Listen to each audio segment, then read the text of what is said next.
take me to your leader. No, I did have one DMT trip way back, like maybe the second or third or fourth way back, where it was completely different. It's the only one I've ever had like that, and it was completely different. And the way I put it to myself was the big people were home. And it was an entirely different feeling. And many people, actually, I've never quite had this myself, but many people report DMT trips where they break in on an entity who is not pleased at all and demands to know how the hell you got there. And it's this, who are you?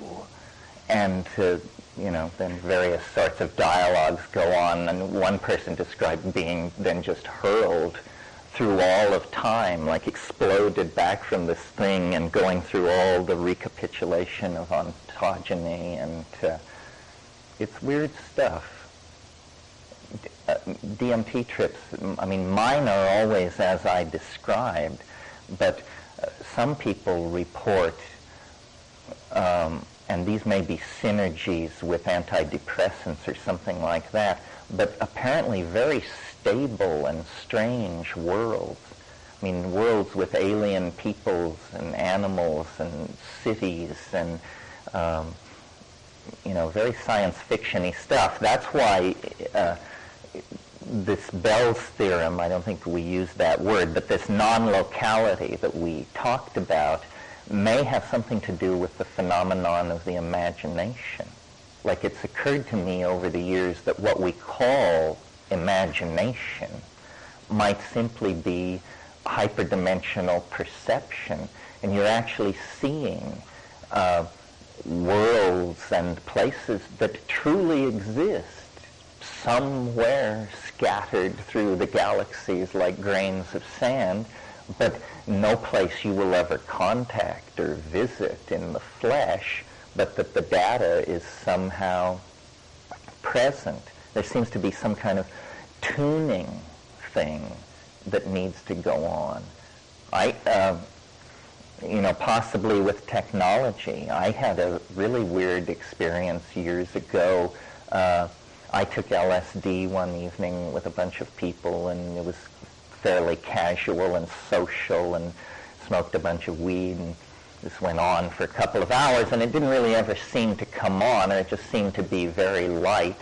And then I climbed on my motorcycle and went home and decided I would go to bed, and I decided that I would smoke one last joint before going to bed.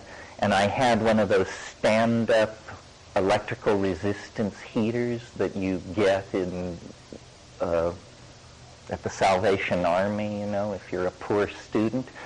And I turned it on as I started to smoke this joint, and it was badly wired, and it made this sound like,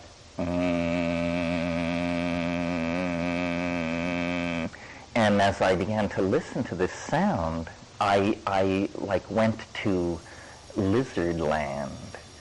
And I entered into this completely coherent thing which lasted for hours about this world inhabited by these intelligent reptilian beings.